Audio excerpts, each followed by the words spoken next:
The Telangana Rashtra Samiti, all set to celebrate its 21st birthday this week, and on the brink of adulthood, the party is certainly setting its sights on bigger ambitions, winning a third term in Telangana itself, and Mr. KCR has declared that he is going to play a national role. I have with me the working president of the party, Mr. K T Rama Rao.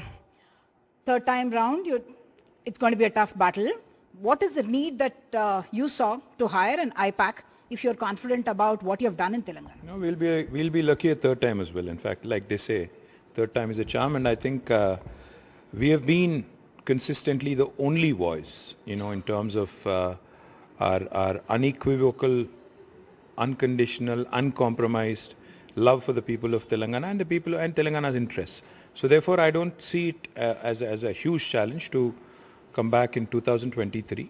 But yes, with agencies like I-PAC and agencies such as those, it has become imperative for all political parties to also change in terms of their strategies in sync with times. So for instance, in 2014, when we assumed office for the first time, when Telangana state came into being, any kid who was 10 is today a voter. So now how do I reach that voter? Anybody who was 15 is today 23.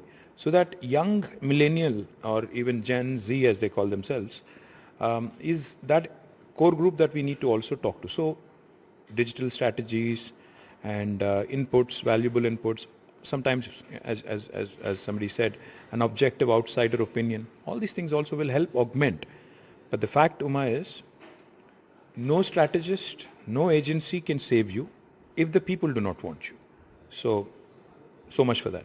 Over the weekend, Mr. KCR, and you also had meetings with Mr. Prashant Kishor. What did he tell you? Well, he obviously means well for us, and he was the one who made introductions. Prashant Kishor is somebody who we've been talking to for the last 7-8 years, in fact. So we know him personally at a personal level. This is the first time he's coming over, spending the night at your camp office and holding meetings over 2 days. Well, this is the first time you guys came to know about it because we spoke about it. He's come here several times without you guys knowing about it. So obviously we can also keep some things under wraps. But the fact is, see, like I said, we know him for a long time. We've had several meetings in the past. When you meet guys like Prashant, who have worked in several states, there are interesting anecdotal experiences here, there, everywhere. There are always going to be, some common learnings, etc. So, yeah, he's the one who introduced us to I-PAC because he's the founder and now he's no more associated with it. That's a different story, but he's the one. The fact that he's talking to the Congress and it's still open-ended what kind of a role he'll play there, you don't see any conflict at all considering the Congress is your opposition here? See, firstly, Congress, I don't know if it can be taken seriously anywhere in the country because, Mr. Rahul Gandhi himself has lost Amethi. And not only has he lost Amethi, but even after losing the parliament election back in 2019, in the recently held assembly elections, there has not been a single course correction in the last 3 years. So not a single assembly seat from Amethi parliament has been won by Congress. So how does one Mr. Prashant Kishor, who you are taking in high regard, who you talk about in high regard, also speaks about Congress as a necessity for getting the BJP out of power, which is what Mr. KCR has been speaking about. Well, in fact, I think PK is just latching onto a sick unit. That's what it is. That's what's happening. I don't attach too much significance to it. See, as a strategist, as somebody who's looking at the political scenario from outside, he may have his opinion. My opinion is that Congress is a redundant institution, and Congress is no longer relevant as far as Indian politics is concerned.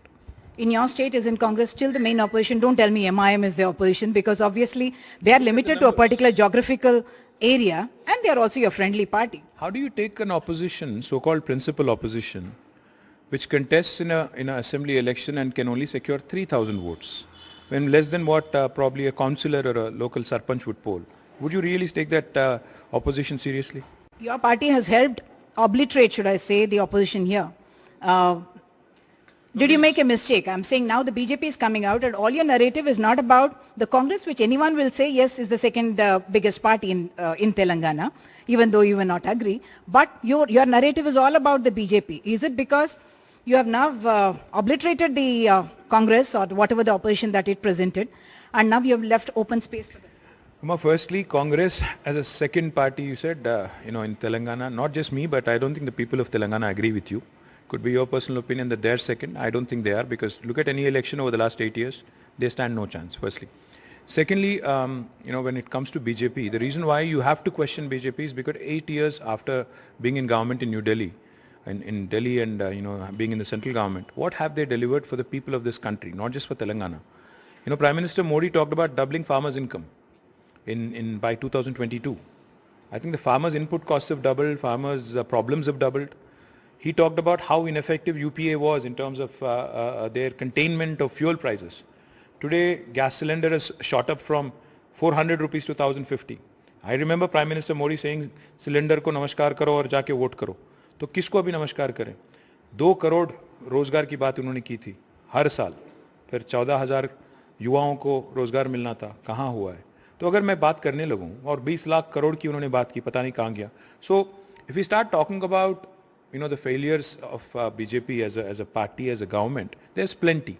So obviously, as a responsible opposition, as a responsible party which has been running the state of Telangana, which has done exceedingly well in the state, we have to highlight, compare and contrast so that people have clarity on who to choose in days to come. But for 7 years, almost, at the same time that Mr. KCR became CM, Mr. Modi became Prime Minister, it would seem like on every issue, whether presidential elections, vice presidential elections, even demonetization, you stood with the Prime Minister, with the BJP as well. So from ye dosti hum nahi chodenge, say, how did you become jaani dushman, jigri dost to jaani dushman? Uma, just because you side with somebody and vote on a certain bill, on a certain issue, I'll tell you. Just because you vote along with somebody on a certain issue doesn't mean you become the best of friends. Jaani dushmani, jaani dosti, aisa kuch nahi hai. The point is, there are occasions when you side, there are occasions when a bipartisan kind of an environment comes up and all of you tend to vote. For example, GST. I think there wasn't any opposition per se to GST. On president election, vice president election also, we had no problems in voting for the candidates that they've chosen. Even demonetization we supported because it seemed to be in the larger interest of the nation. What has changed, if you ask me? I think what has changed is 2 things. One, as a political party, as a mature political party, we have chosen not to actually spar on frivolous issues with Government of India because we believed as a new state we need as much support as we can from Government of India. We believe that they will deliver on the promises that they've made in their AP Reorganization Act. We also believe that there would be parity in treating us on par with other states and BJP ruled states versus other states. But when we have realized that in 8 years, Prime Minister Modi and his team have done nothing but discriminated against the new state of Telangana, have dishonored every promise that was made in the AP Reorganization Act, have not even sanctioned a single educational institution, have not delivered on a single promise that they've made to the people of this nation. We have no choice but to come out and tell the people that these are the things that are unfolding across the country and this is what TRS's stand is. Mr. KCR himself has spoken about personal humiliation of leaders from Telangana, your ministers, he himself. Absolutely. In fact हम लोग जब जाते हैं बात करने केंद्र सरकार के मंत्रियों से, हमें उम्मीद रहता है कि वो कुछ राज्य के लिए कुछ करे, देश के लिए कुछ करे, क्योंकि तेलंगाना एक अहम हिस्सा है. बट जब बात होती है उनसे in person on state level issues, we did face many humiliations. They poke fun even on important issues such as paddy procurement, Mr. Goyal and others. So therefore, it really does pain us to see that a performing state is being discriminated against just because we are politically not affiliated with them. It's a travesty. That's what I would say, because this parochial considerations of the ruling party in Delhi, vis-a-vis political opposition, is detrimental to the growth of the nation. The same kind of humiliation insult the governor has spoken about vis-a-vis your government. What went wrong there? I don't see any humiliation per se, because you cannot be the governor and you also cannot be the BJP well-wisher. Let me put it that way, because Madam Governor here was, before the day she was appointed, she was running the state of Tamil Nadu as a state BJP chief, which is very well documented and well known. Now, but once you've become the governor, it's a constitutional position. You're expected to be bipartisan. You're expected to be, in fact, you're expected to rise above politics. But when Her Excellency Governor makes a speech on the 26th of January, typically the speech has to be approved by the Council of Ministers as per the decorum. But she goes ahead and makes her own speech and she actually says that Prime Minister Modi has granted medical colleges to Telangana, where in reality not a single medical college has been sanctioned.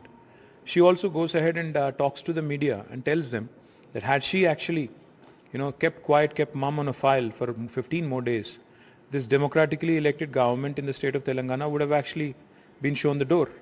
Now, how do we understand this? So therefore, when somebody is expecting respect... The breach of protocol that she spoke about is true and real. I mean, the minister's not turning up, MLA is not turning up. When the governor goes to visit... Like I said, governor, I don't know if governor institution is expected to talk politics. Is a governor expected to behave like a BJP leader? So I think she has to introspect also. But that mistake you are admitting, you are not talking about it. When an IAS officer, the district in charge, doesn't go to meet the governor or receive the governor. I am unaware of any such issues. You can ask the chief secretary, because I think as per protocol, who has to go, they will go.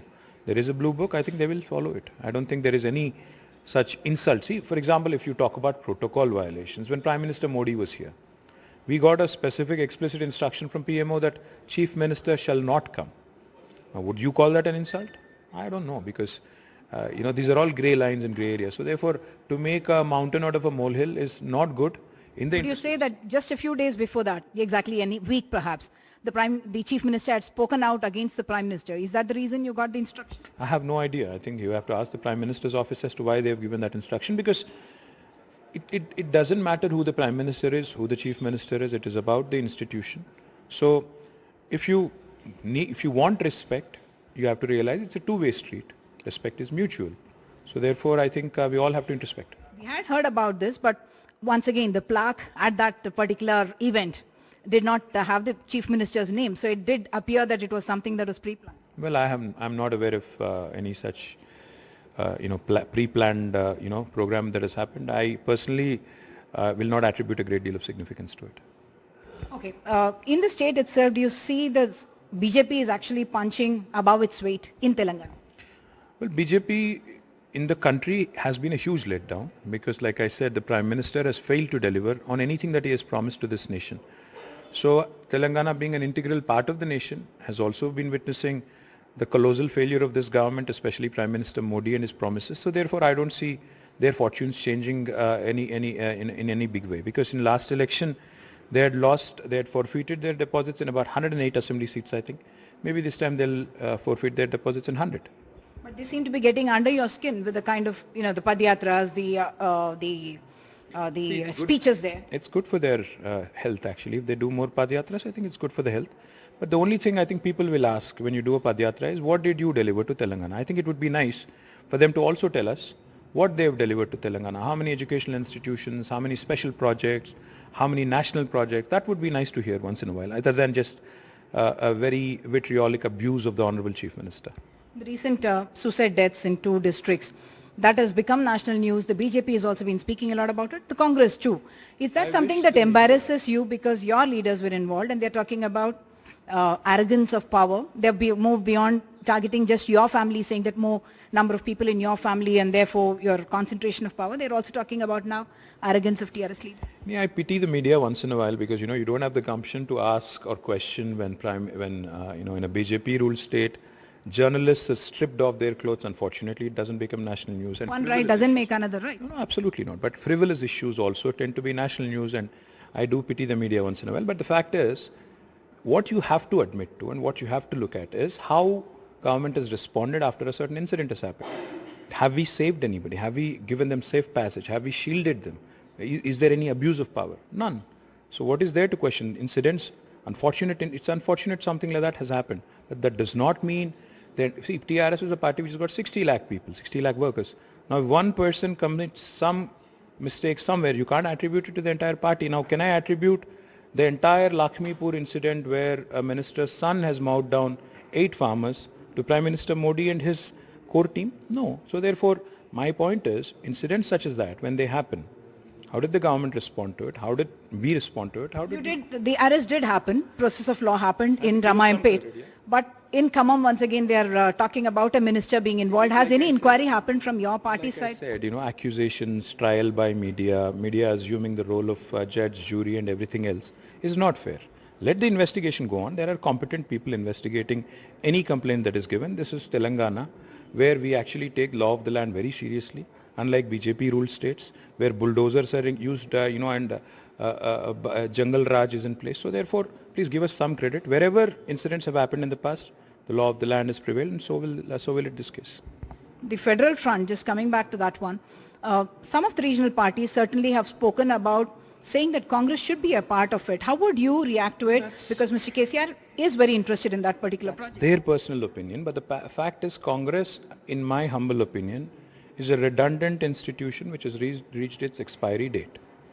When its own leader cannot win his own seat, how is he expected to win any election anywhere else in the country? If you cannot cover your home base, if you cannot win your own seat, how are you going to inspire confidence? Today, in fact, if you ask me, Prime Minister Modi and Bharatiya Janata Party's biggest asset, biggest strength is Shri Rahul Gandhi and his party. Unfortunately, because wherever there is a viable, credible alternative, BJP has been trounced.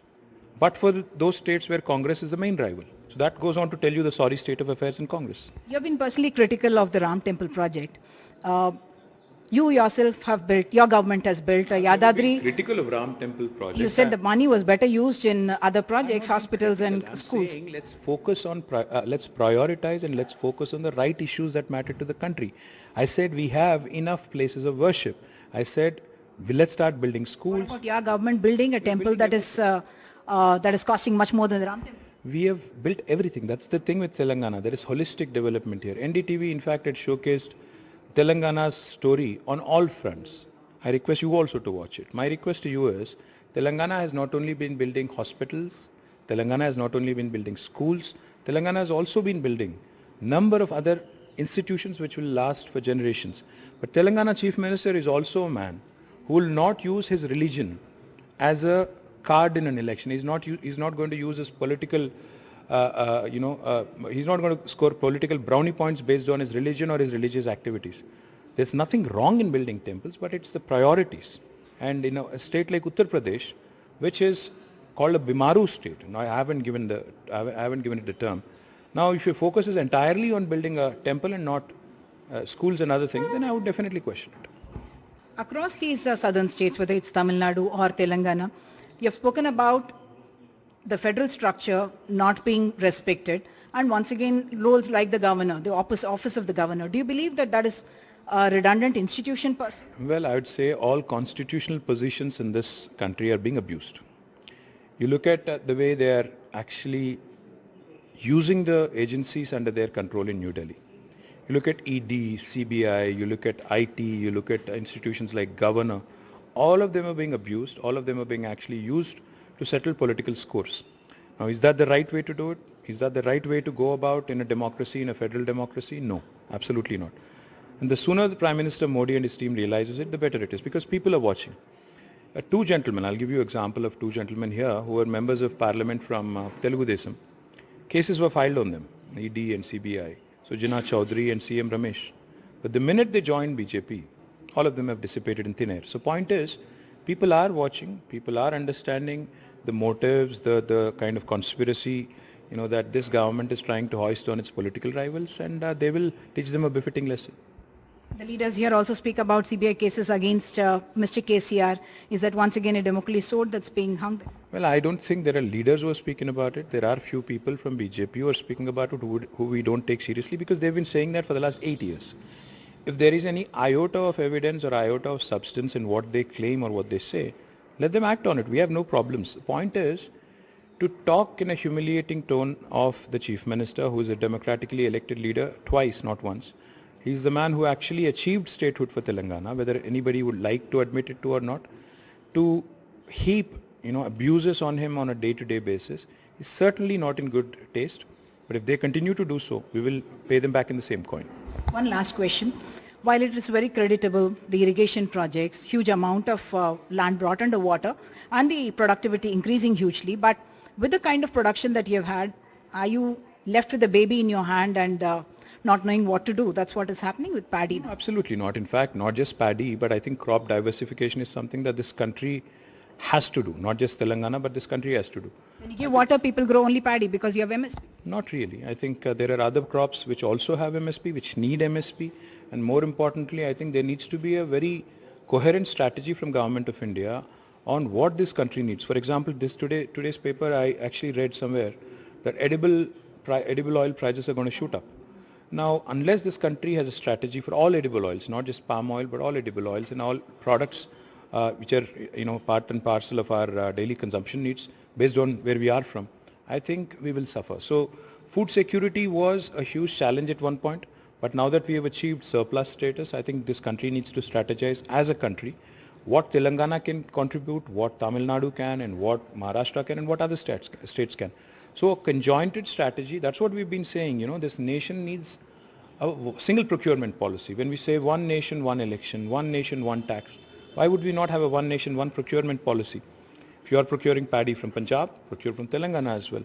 If you are actually coming out with an MSP for one crop, you might as well come out with an MSP so that farming community across the country takes recourse to it and actually finds farming. There is politics in it, that's why no procurement? Well, I absolutely would believe that, politics is at the center stage, unfortunately, in our country. But there are occasions when economics has to supersede politics. And unfortunately, in our country right now, the way things are unfolding and the way things are shaping up, it seems to be 24/7 politics, irrespective of when the election was over. It seems to be 24/7 electioneering. It seems to be 24/7 hate mongering, which is a sad reflection on the state of affairs. And you're more than 1.5 years away from election formally, and yet you're already in election mode. No, election mode, of course, yes, because, in today's world, like I said, 24/7 election mode is what my opponents are on, so I have no choice but to also. But the fact is, there are issues and there are instances where we feel truly sorry as a citizen. For instance, as an Indian, as a fellow citizen, when I see, in a city that I really love and admire, Bangalore, when I see halal and hijab taking center stage, it pains me as an Indian, because a lot of multinationals who come to India, go to Bangalore or go back, they go with the impression of Bangalore as, their impression of India. So would it hurt my country? Of course, yes. So therefore, as an Indian, I feel the pain. And is it wrong to express just because I'm not politically aligned with BJP? I guess you can read political motives into it. But the fact is, it is going to hurt our national interest. It is going to hurt our business interest. It is going to hurt India's image across the world, which is not what you need during the time when you're celebrating 75 years of independence. So you mentioned Karnataka. The Chief Minister seems to be a little insecure that everyone who comes there, you're kind of wooing them away to your state. Well, the Chief Minister and his cabinet need to answer to the people of Karnataka and Bangalore are questioning crumbling infrastructure there. I've seen a statement from Mr. Bommai that infrastructure would be improved by the end of May. I hope Bangaloreans actually get relief and thank me for that. Okay. Finally, on this plenary, is that something? What are they? I know you can't predict the future, but why is this one so significant? Well, everything is significant. Why not? I mean, every political event is significant, and TRS as a party, entering majorhood, like you said, adulthood, like you pointed out, is very, very significant. We're becoming a major party, and I hope we'll continue to remain a major political force, not only in Telangana, but spread our wings. Okay, thank you so much. Cheers. So the Telangana Rashtra Samiti certainly preparing in election mode for assembly elections in 2023, and certainly much, much more seriously perhaps for 2024. In Hyderabad with camera person Nagraju, Sudhir, NDTV.